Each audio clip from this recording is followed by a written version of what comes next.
I often think back to when life felt simpler. And our relationship was filled with shared dreams and laughter. Suzanne and I used to sit on the porch, drinking coffee and discussing our future.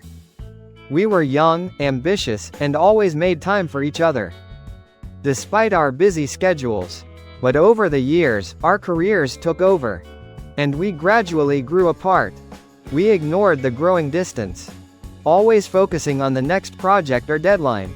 And now it feels like we're lost in our separate worlds, struggling to reconnect. I can't shake the unease I've been feeling lately. Suzanne spent months doing fieldwork in a remote Utah community, deeply absorbed in her PhD research.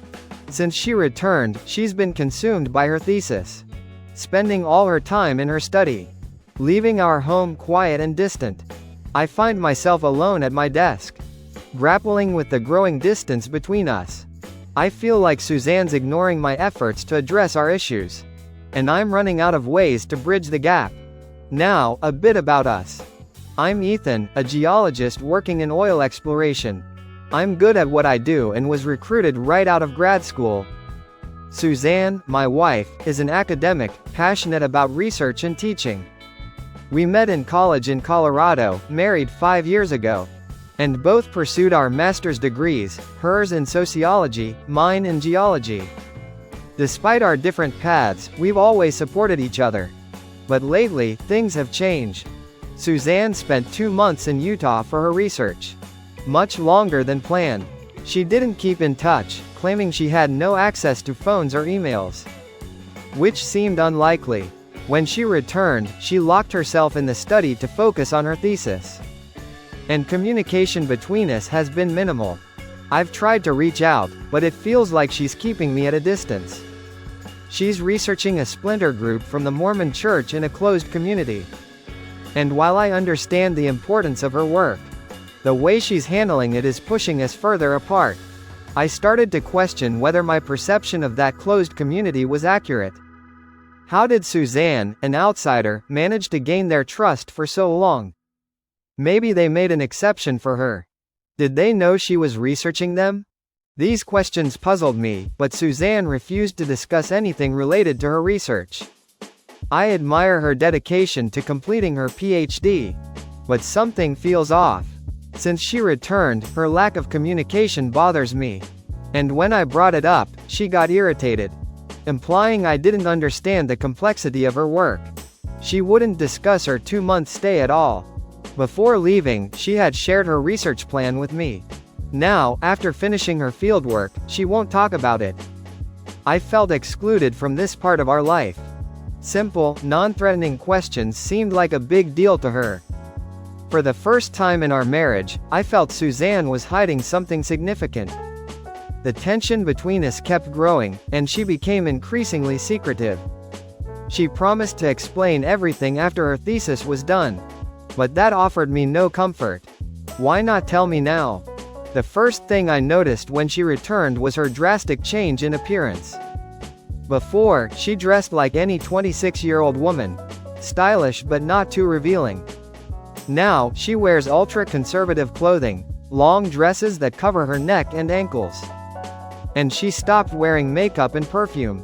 Her once beautiful hair is now rolled up in a bun. When I commented on her new look, she brushed it off, saying she liked the more conservative style, and that it helped her stay in the mindset for her research. At night, it was no different. She wore plain, long nightgowns and refused any closeness, claiming it would interfere with her emotions and research. Despite my efforts, she remained distant, more focused on her thesis than our relationship. Our house no longer felt like home. Suzanne had also picked up a stomach infection during her research trip. She was frequently nauseated but refused to see a doctor, saying she felt better now. Her sudden and intense focus on finishing her thesis surprised me, especially since she had 2 years left to complete it.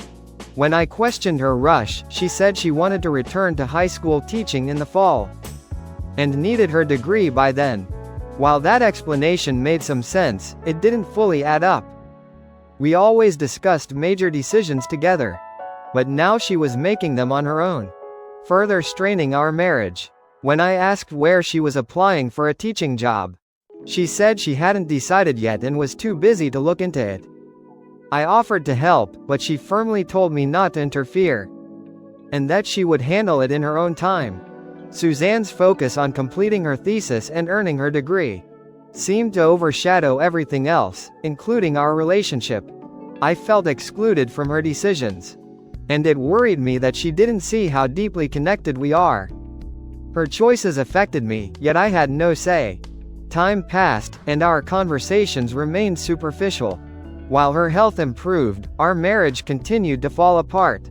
I stayed busy with my work as a research geologist, but Suzanne refused to discuss any plans, leaving me unable to coordinate my upcoming trips with her. Our life together was unraveling. Despite the growing distance, I tiptoed around her, feeling excluded from her world. My anxiety grew, even causing physical symptoms. I needed structure and hated surprises. But Suzanne was turning my life into a chaotic mess of unknowns. I started to fear she was abandoning me for her academic pursuits, and it left me feeling miserable. In the evenings, I would try to engage her in conversation, asking about her progress. But when I probed into her living arrangements during her research, she became defensive and angry. She refused to answer any questions until her thesis was done, which only fueled my suspicions and frustration. Our once loving marriage was deteriorating. We hadn't been making love since before we both left for our trips. She claimed that any physical contact would taint her research, which made me question the nature of her work. If sex with her husband could interfere with her research, what exactly had she been doing? I began to wonder if she had broken her promises of fidelity. Her refusal to discuss anything only made things worse. She moved my workspace into the dining room and locked me out of the den. When I directly asked if she had been unfaithful, she reacted with hostility, insisting she wouldn't discuss her research until her dissertation was complete. It was clear that our marriage was in serious trouble. My stomach churned with anxiety, and I dreaded coming home. I felt like Suzanne was no longer mine, but rather consumed by her degree. Our once happy marriage was slipping away, and I couldn't help but wonder if other couples faced the same struggles. When one partner was focused on a thesis, her self-imposed deadlines only made everything more difficult. After a particularly tense argument, I reached my breaking point. "Suzanne," I said angrily, "you've ruined our trust and communication." I continued, "I think our marriage is nearly over, and it's your fault," I said. I kept criticizing her, then stormed out, driving aimlessly to calm down. As I drove, I tried to sort through my thoughts. Suzanne claimed she still loved me and hoped I loved her too. I reassured her that I did, but I hated how she was treating me. She refused to talk about important things like our marriage and her fidelity. My anxiety grew as I wondered if she had been unfaithful, or crossed boundaries for her research. I couldn't keep living in this turmoil, and knew something had to change soon, whether by her or by me. I considered leaving her and starting over, but couldn't imagine life without her. Deciding to investigate on my own, I thought about contacting someone at her university who might help. Reflecting on her behavior, her drastic changes in appearance, and the refusal of closeness for months, were alarming. The woman I loved had transformed into someone unrecognizable. She showed little interest in my life or feelings, and our physical and emotional connection had vanished. I started avoiding her, which only deepened the distance between us. Her use of a locked door and password-protected computer added to my suspicions. When I confronted her, she dismissed my concerns, saying I didn't need to worry about her work. But I couldn't shake the feeling that she was hiding something. Despite her reassurances, my distrust continued to grow. She refused to share any details about her research, claiming it would disrupt her progress. This secrecy was new and unsettling in our marriage. I told her I felt shut out, but she brushed it off as insignificant. As I tried to cope with the situation, I considered my boss's suggestion to speak with her major professor. I made an appointment and decided to investigate our finances and her computer in the meantime. Finding nothing unusual in our bank accounts, I arranged for a tech expert to help me access her computer while she was out. I felt uneasy about snooping but needed answers that Suzanne wouldn't give me.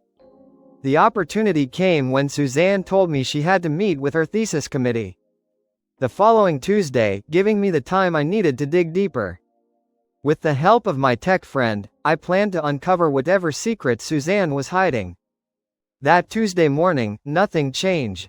There was no closeness, no real affection, just the same distant behavior. Suzanne continued wearing oversized, conservative clothing that hid her figure. I decided to be patient a bit longer while gathering more information. But I knew I would soon confront her, or I'd consider divorce. Fortunately, we had no children. I met Professor Young in his office. He was polite and confirmed that he was Suzanne's thesis advisor. He also verified that she had a research expense account, but didn't know if she had submitted any expenses. His secretary later provided me with a detailed account. When I asked about the unexpected twist in her research, he acknowledged it but said Suzanne should explain it to me. He mentioned that her research required revisions, but her committee supported her work.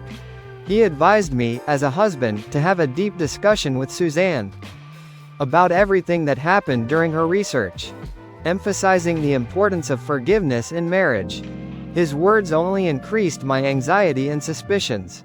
I also asked about her communication setup, and he confirmed that she had been using her audio equipment to stay in touch with her committee. When I inquired about her living arrangements during the research, he told me she would cover that in her presentation, but couldn't discuss it without her consent.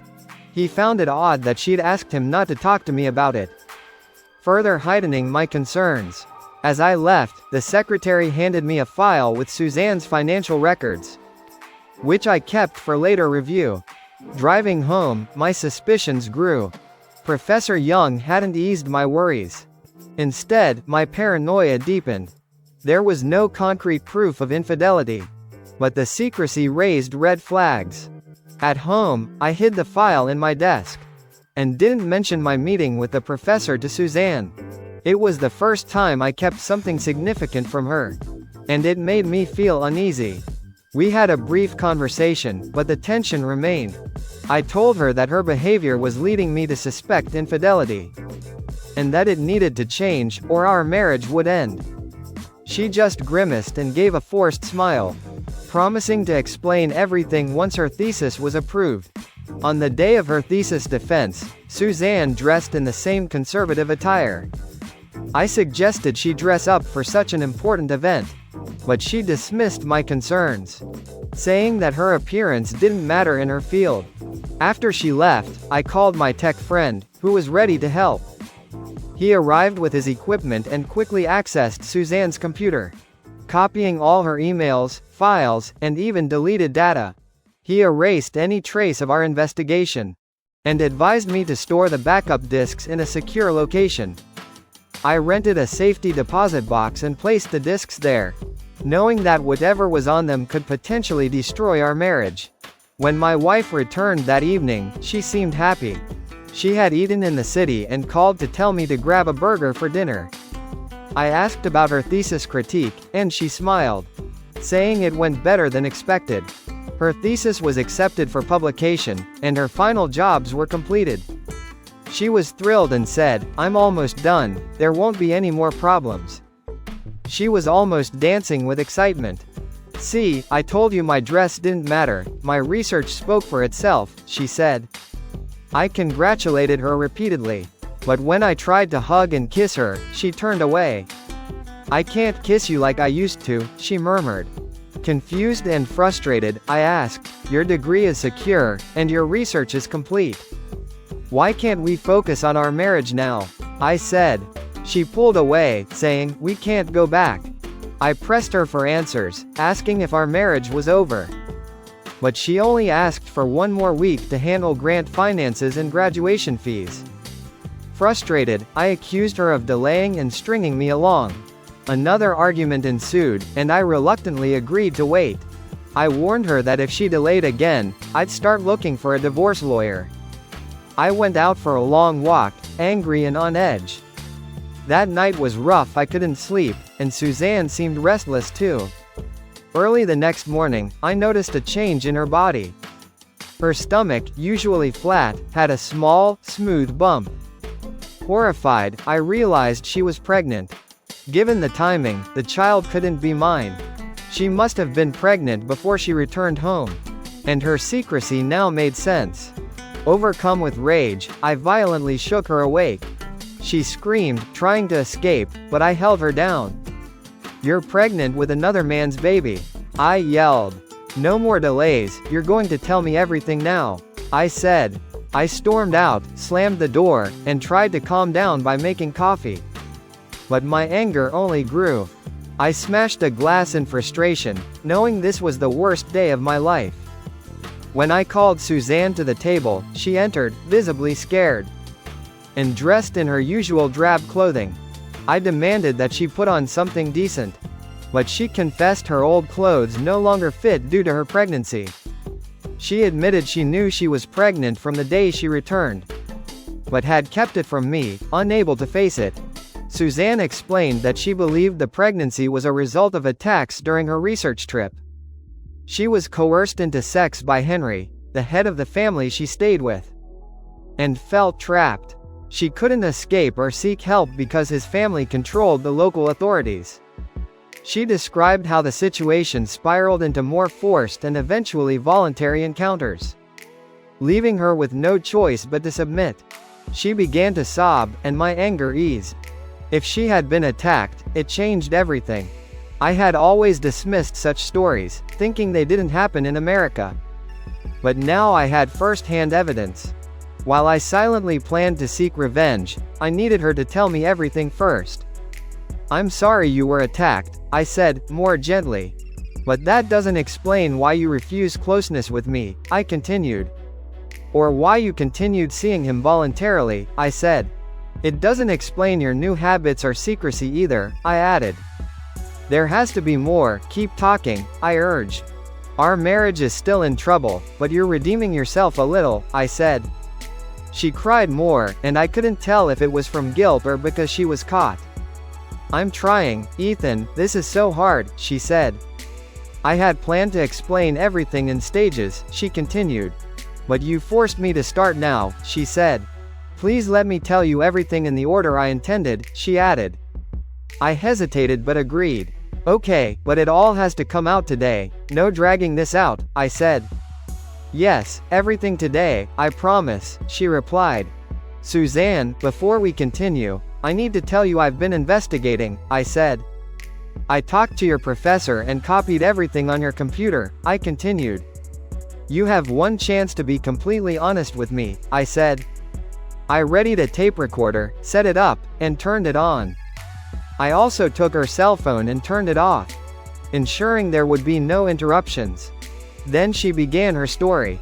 "Suzanne," I interrupted, "are you telling me you grew up in one of those polygamous families?" I asked. "Yes, Ethan, my mother was the fourth wife in a family like the one I researched," she said. "When I was 11, she escaped with me," she continued.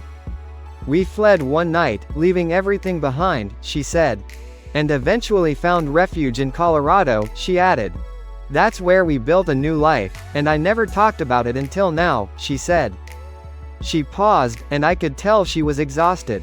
She asked for a break, and we went for a walk. For the first time since her return, she held my hand. Afterward, we sat back down with some water and fruit. "My childhood experiences shaped my academic interests," she continued. "I wanted to understand that world from an adult perspective," she said. "The next part will be harder for you to hear," she added. "But I'll be as honest as I can," she said. She explained that the family she stayed with was part of her childhood family. They were suspicious of her return, but she managed to stay by pretending she might come back permanently. The head of the family, Henry, was a tall, muscular man in his 50s. Used to absolute control. He laid down strict rules, including that she had to give up her wedding ring. Reluctantly, she complied, knowing she had no choice if she wanted to stay and complete her research. Her voice trembled as she recalled the memory. He asked what was in my backpack, she said. I told him it had my clothes, personal items, and my computer, she continued. He took the computer and smashed it with a hoe, then threw it away, she said.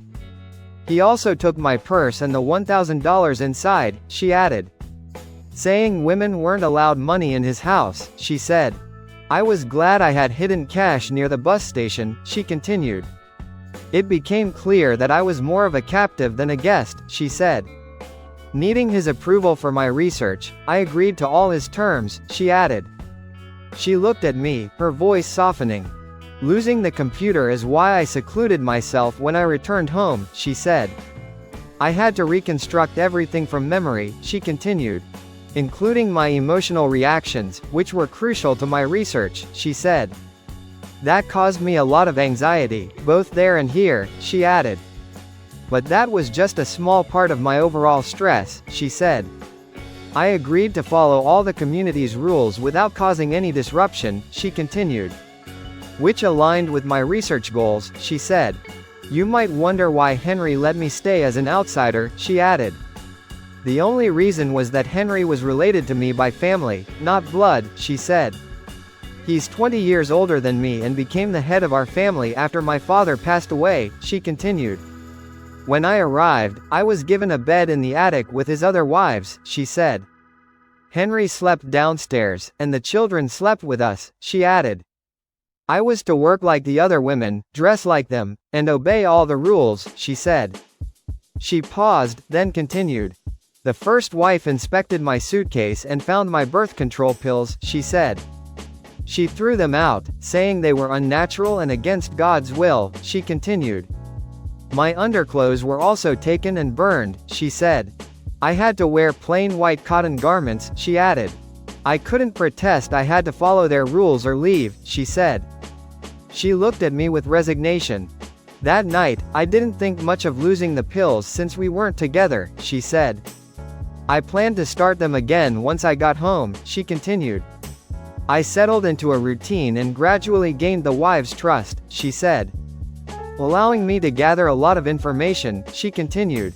I couldn't keep a diary, so I had to rely on memory, she said. That's why I needed so much privacy after I returned, she added. As she spoke, I jotted down notes. She continued, in my second week, Henry announced he would take me as his fourth wife. I was shocked, but he didn't care that I was already married, she said. He said God had revealed to him that I was to be his wife, she continued. When I protested, he became aggressive, she said. Dragged me to his bedroom and threatened violence if I didn't comply, she added. He attacked me, and after that, I knew I was trapped, she said. She took a breath, her voice shaking. From then on, he treated me as his wife, she said. He was controlling and dominant, and I eventually became submissive, she continued. Over time, I began to accept and even enjoy the role, she said. I started to disconnect from my life with you and embrace this new reality, she added. The other wives shared similar experiences, she said. After weeks of being confined, Henry allowed me to leave the house to visit other families, she continued.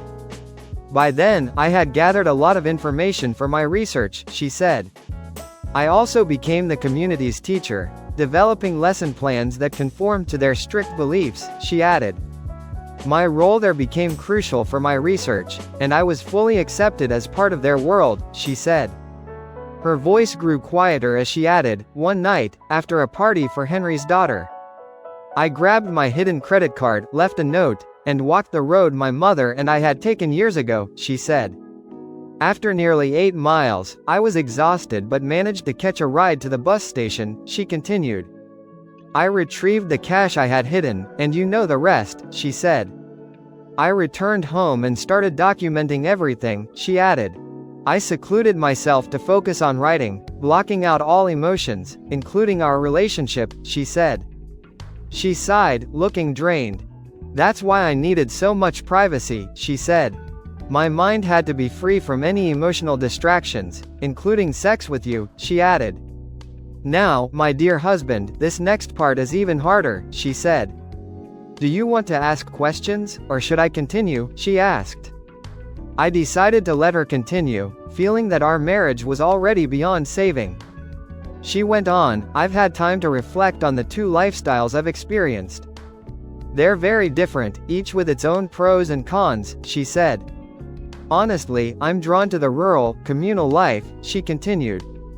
The idea of multiple wives has its benefits, and I've explored this in my thesis, she said. I'm also writing a novel based on my experiences, she added. And already received a $50,000 advance for it, she said. I've been very busy these past few months, she continued. Ethan, the wives got along well, even competing to satisfy their husband, she said. What once drove my mother and me to flee now seems less serious after reflection, she continued. I believe people need to fit into their culture to be happy, she said. I've come to accept that way of life, even if it contradicts the values of the society you and I used to live in, she added. I interrupted, so, attacking doesn't bother you anymore? That's not just wrong, it's evil, I said. She ignored my comment and carried on. Let me explain why I haven't had marital relations with you, she said. I was worried that if we had sex, it would cloud my memories of the encounters with Henry, she continued. That I needed for my research, she said. Then the pregnancy made me lose interest in sex, she added. Over time, I realized I was torn between two very different cultures, she said. And two very different men, she continued. I couldn't continue like this, she said.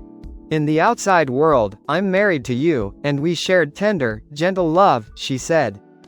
But with Henry, I was submissive, and that experience became more fulfilling for me, she continued. I craved the wild, dominant sex with him, she said. And now that my thesis is complete, I need to decide, she added.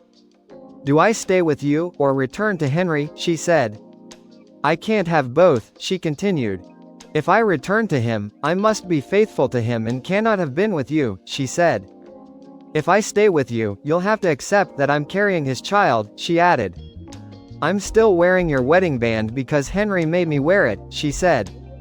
He didn't buy a new one since he already had it, she continued.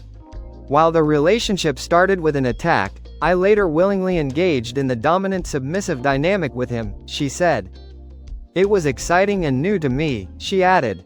Now I have to choose between you and this society, or him and his community, she said.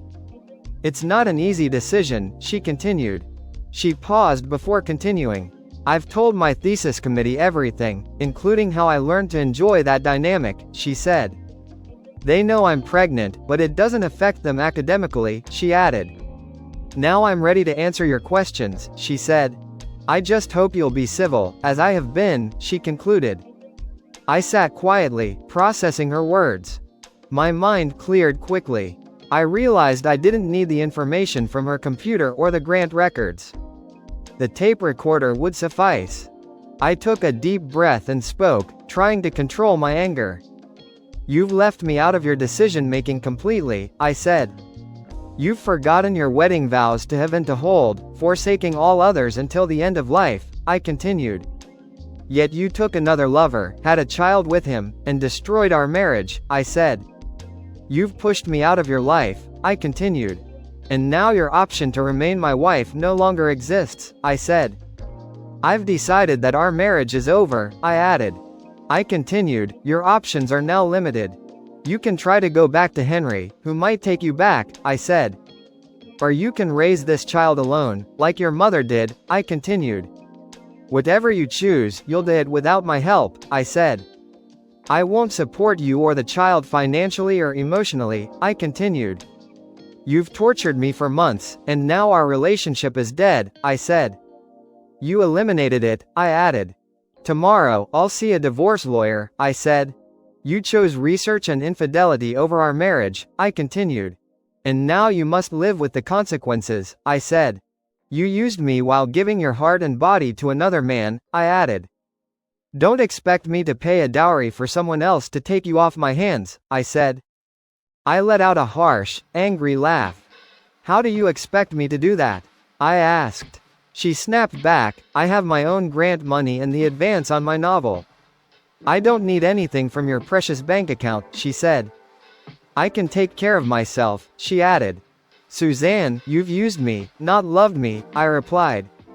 My hard work funded your research while your grant only covered tuition, I said. I paid for everything else without questioning you, I continued. You've been unfaithful, not just physically but financially, I said. Did you marry me just to make your life easier and get your degree? I asked. You've broken my heart, and it seems you don't even care, I said. You lied when you said you loved me, I continued. I've lost any desire to be around you, I said. She winced and shook her head. Ethan, I did love you all these years, she said. I hoped you would accept me, she continued. I'm torn inside too, she said. I wanted you to show your love by being faithful without all the complaining, she added. You let your emotions ruin our marriage, I retorted.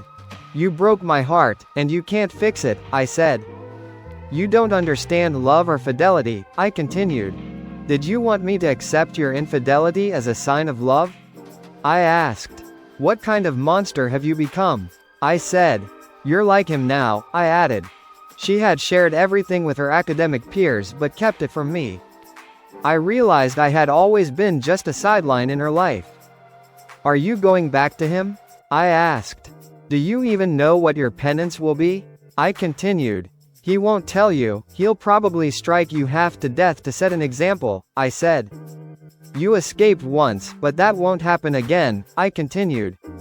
If you go back, you might die there, I said. And if you do, they'll cover it up, I added. He'll see it as his right to discipline you, I said.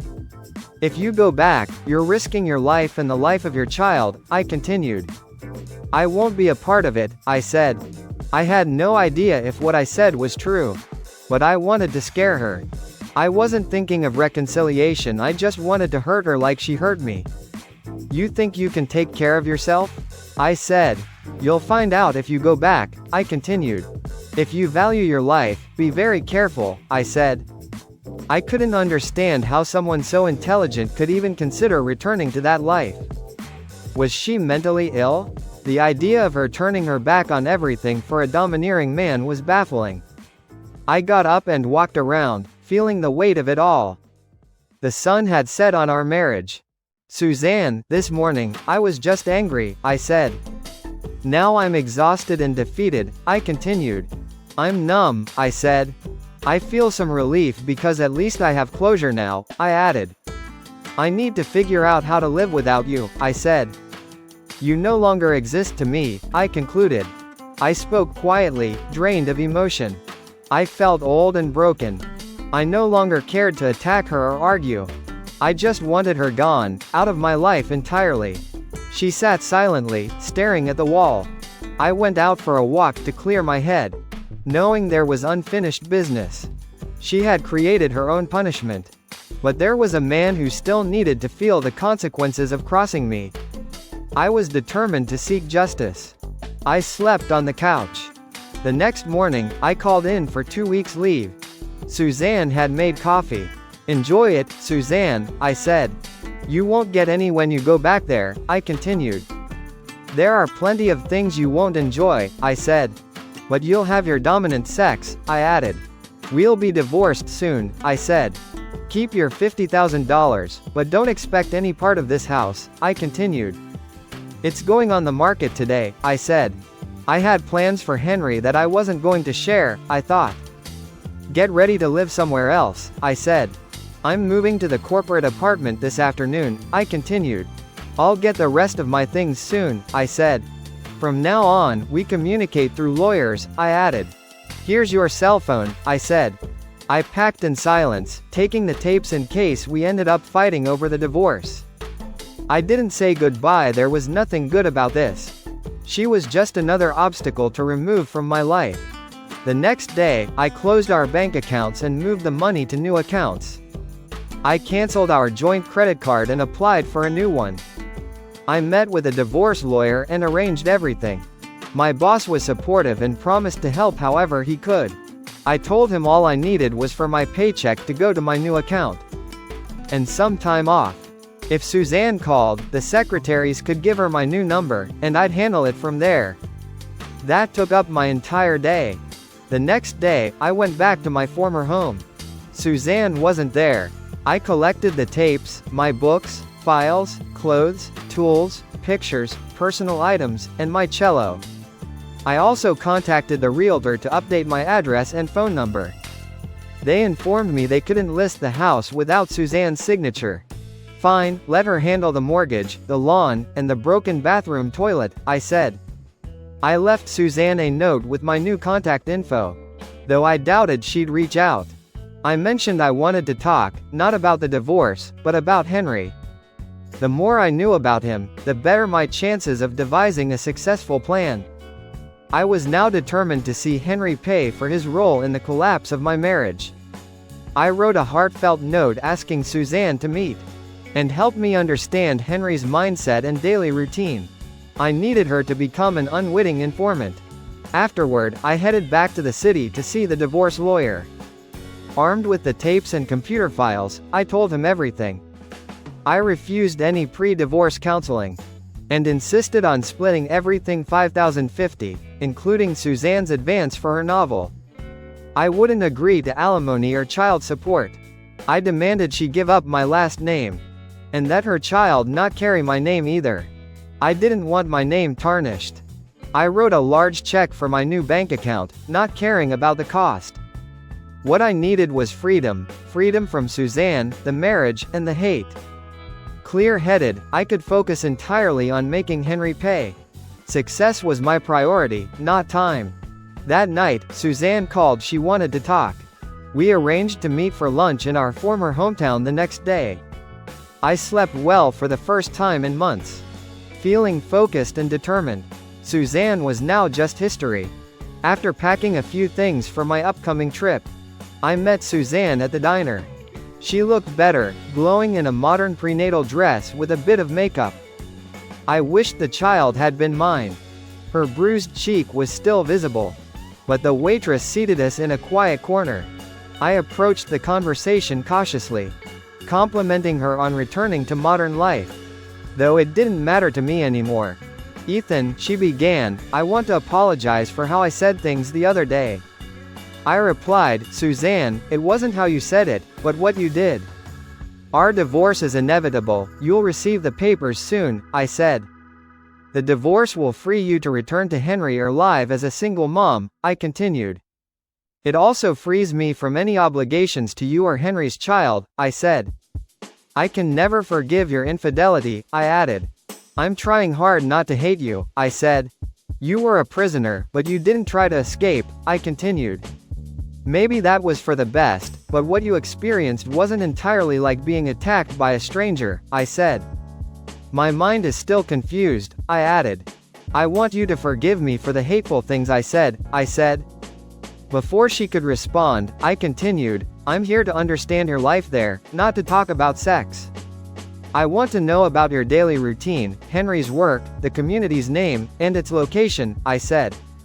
"I have no interest in your lovemaking details," I added. We ate in silence until she finished. Then she explained her plans to return to Henry.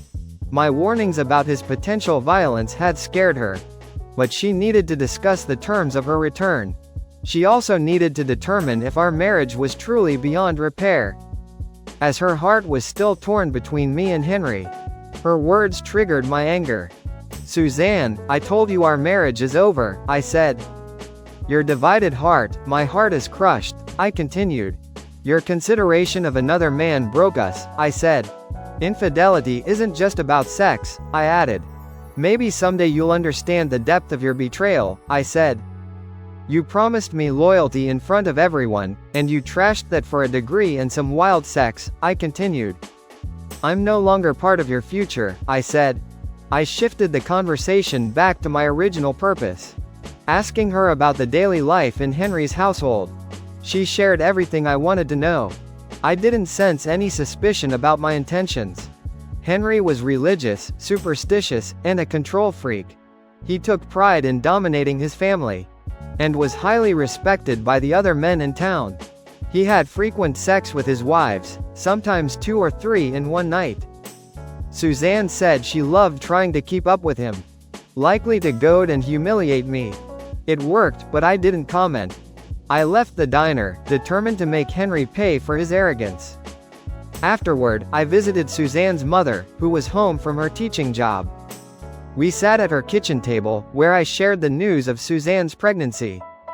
She congratulated me, but her happiness turned to shock as I explained Suzanne's actions over the past 6 months. Suzanne's mother was devastated, unaware of the extent of Suzanne's involvement with her hometown. She viewed their previous escape as a traumatic event, akin to Jews fleeing Nazis. Seeing her only child drawn back to that life shattered her. We cried together, united in our shared loss. In that moment, I found some comfort in her presence.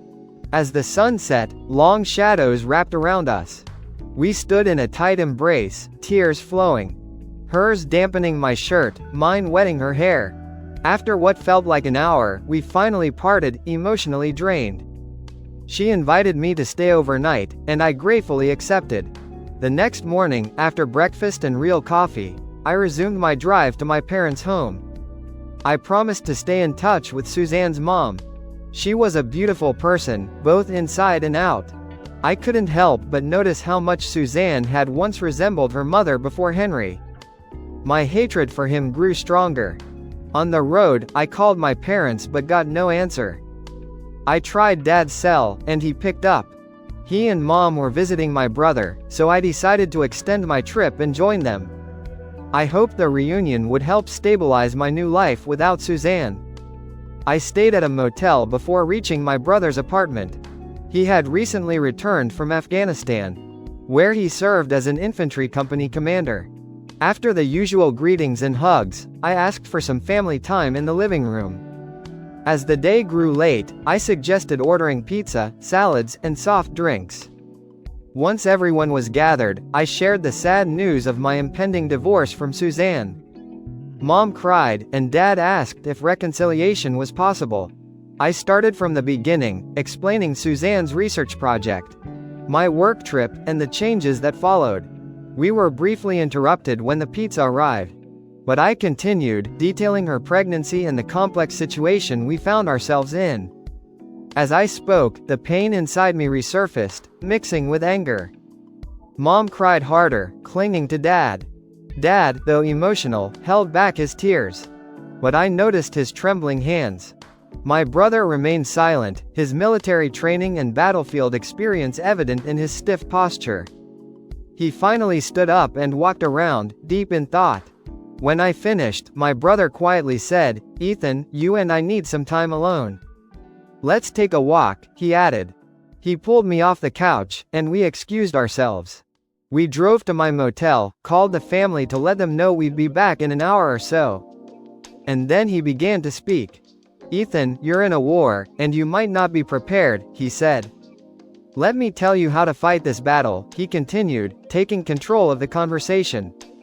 "There are rules to follow if you want to win," he said. "You may lose Suzanne, but you don't have to lose the war," he added. "Henry is your enemy, and you need to destroy him without suffering heavy losses," he said. "I don't need to know your plan now, but after you win, you can tell me," he continued. "First, know your enemy, his strengths and weaknesses," he said. "Then match your strengths to his weaknesses," he continued. "Don't let him use his strengths against you or exploit your weaknesses," he added. "Pick the time and place to strike, surprise is crucial," he said. "If possible, make it a surgical strike, limit collateral damage," he continued. "You don't want to hurt innocent people," he said. "Plan carefully, keep it secret, and don't let emotions drive your actions," he added. "Your plan should be quick and efficient, not drawn out," he said. "Remember, success requires more resources than you think you'll need," he continued. "Good luck, and be careful," he said. "Keep this conversation between us, don't tell Mom or Dad anything," he added.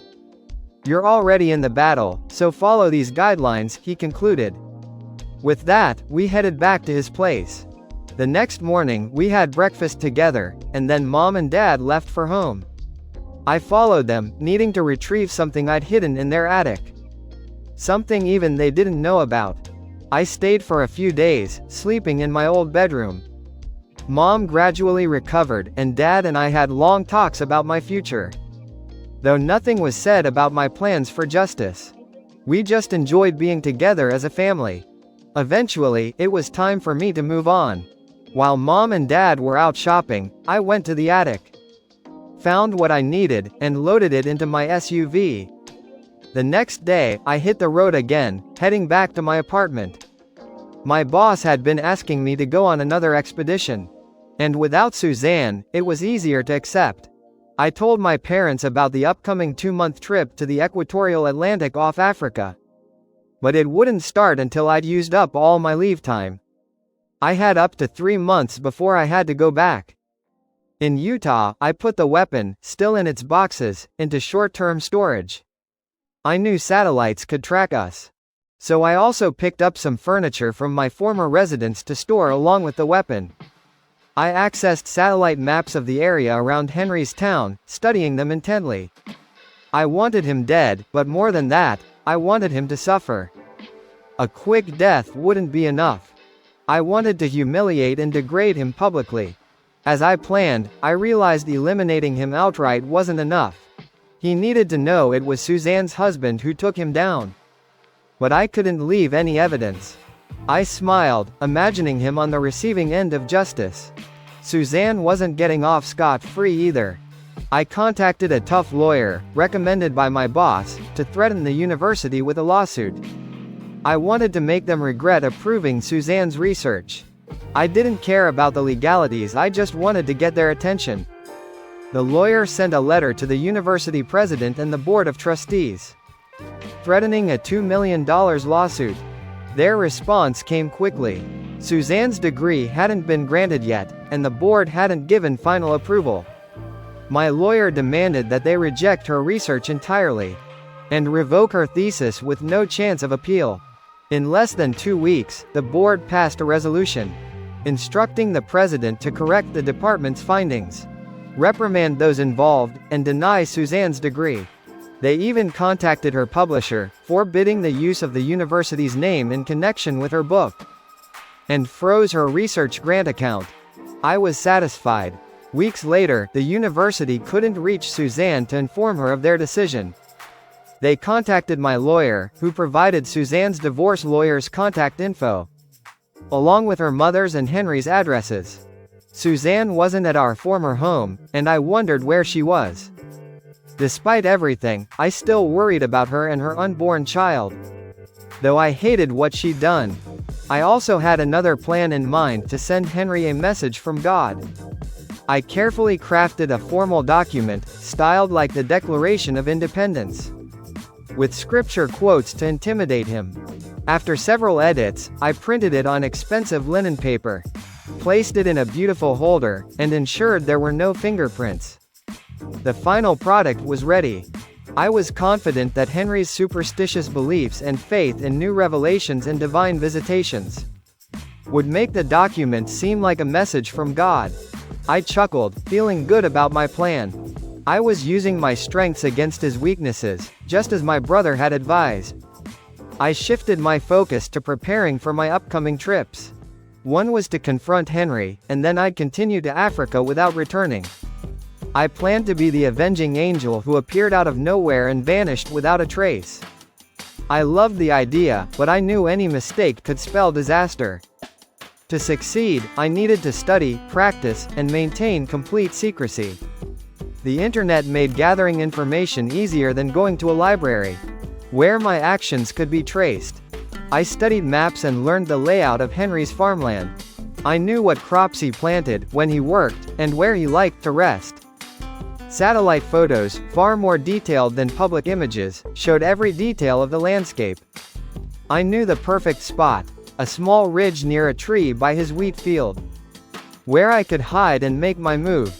I was choosing the battlefield, and it was to my advantage. Weeks of intense planning went into this. I studied human anatomy, focusing on how to remove one of Henry's testicles.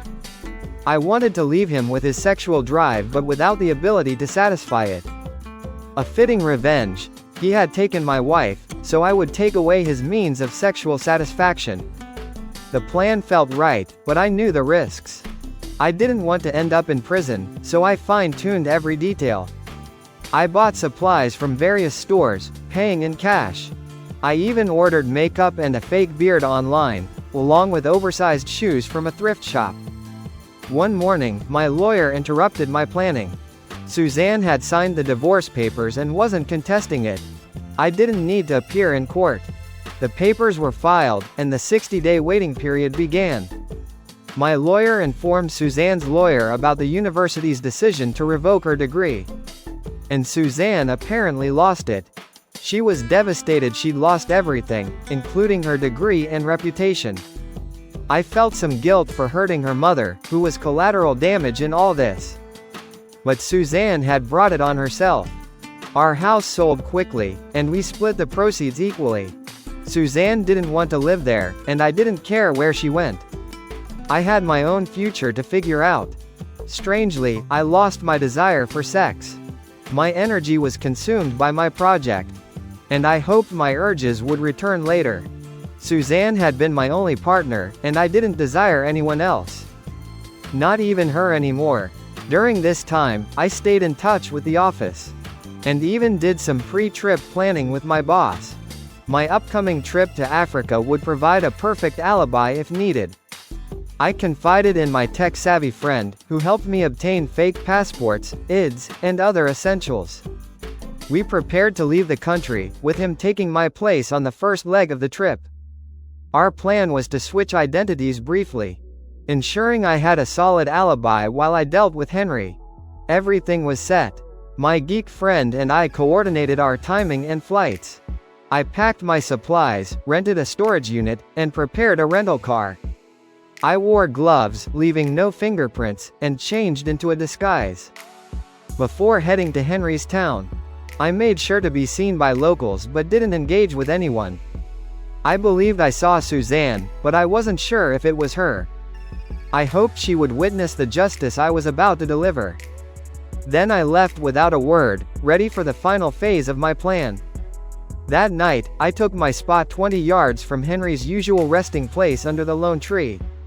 Hidden under desert camouflage, I checked everything one last time, including the dosage for the dart. The weapon was designed to tranquilize African wildlife. And I loaded it to knock out a 300-pound animal, figuring Henry weighed around 280 pounds. I weighed in my white robe, camouflaged, with a document titled, "To Henry from God," ready. The heat was intense, and I drank lots of water. Just as I predicted, Henry appeared around noon, working the wheat field. He eventually rested under the tree. I aimed at his gluteus maximus and fired the dart. It struck him, and though he swatted it away, it was too late. I emerged from my hiding place, now dressed all in white, without the beard, wanting him to see my face. I had about 20 seconds before he'd be unconscious. Rushing over, I shouted, "Henry, God has heard the cries of Ethan Allen, Suzanne's real husband. You have sinned, and I am the avenging angel sent to deliver God's punishment," I said. Henry tried to stand but collapsed, his eyes wide with fear. He couldn't speak, and I made sure he saw me clearly before he lost consciousness. No one saw or heard what happened. Though not naturally violent, I had no hesitation now. With Henry unconscious, I acted quickly. Pulling down his coveralls and underwear, I exposed his genitals. After tying a tight ligature around the base, I used a surgical knife to remove most of his penis, leaving just a small stump. I poured an astringent on the wound to stop bleeding. Then I tied off his testicles, removed one, and secured the other with a cotton string. I placed the removed testicle around his neck as a grim trophy, and put his penis in a bag with a preservative solution. There was minimal bleeding, and I was satisfied with the result. Henry would live, but without his manhood. I left a message between his legs, the written testament of the avenging angel's visit, with his testicle on top as a gruesome display. I didn't stick around to gloat. After collecting everything, I erased any signs of my presence and left, making sure my tracks suggested a different culprit. I carefully disposed of all evidence, burned the clothes and gear, and switched out the car tires before returning the vehicle. I boarded a flight to South Africa using a fake passport.